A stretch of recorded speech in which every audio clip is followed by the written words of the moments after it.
Yan. At dahil birthday ng boss ko, inutusan niya ako bumili ng merienda. Sobrang tuwa namin. Mga kasama ko natutuwa rin. Kasi nga may merienda. Patong ba naman ang ibigay sa'yo? Naku, mapapasaya ka talaga. Kaya, laki ang pasasalamat namin sa boss namin. Sapagkat, kahit ganun lang siya, hindi niya pa rin kami nalilimutan mga tao niya. Diyan, pauwi na ako, mga kakwadro. Sobrang excited na nga ako para matikman ko ang luto ng Manggoryo. Ayan na nga. Palingon-lingon pa ako dyan kasi yung camera kasi walang umahawak. Pinatayo ko lang yan dito sa sidecar. Pinatayo ko na lang dyan sa gilid. Pero hindi siya mahuhulog mga kakwadro. Kasi nga nakatayo siya sa kanto ng mga sidecar. At yan mga kakwadro. At dahil nandito na ako, bababa na ako. Tititigil ko na itong motor.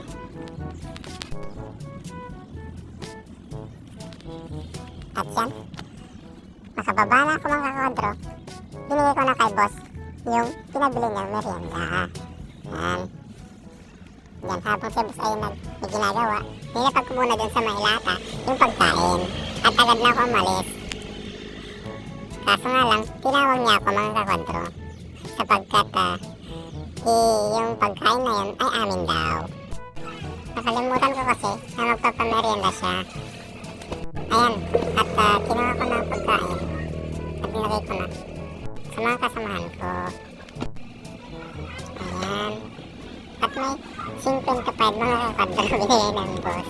Pambili daw ng coke. Ayan. At bumili na ako ng coke kay Auntie Lodi. Ayan, apat yan mga kakwadro.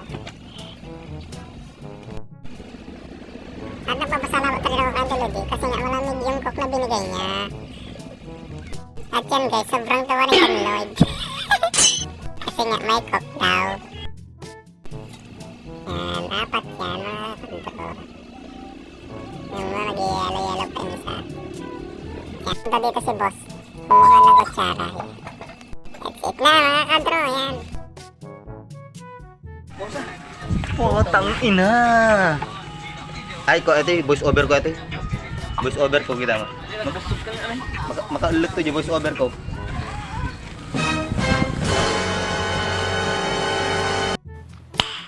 Nice. Gitik-tak. Damdamay, voice over ko damdamay ito. Tagumpay yun.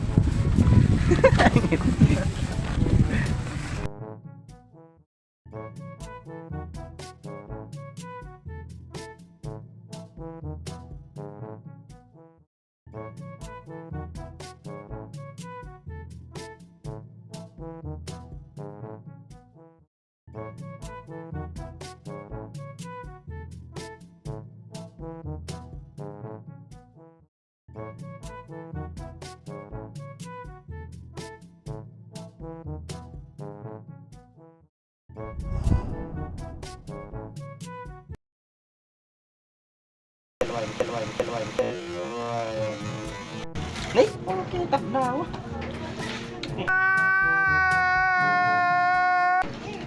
Cut ko aja. Kusatan.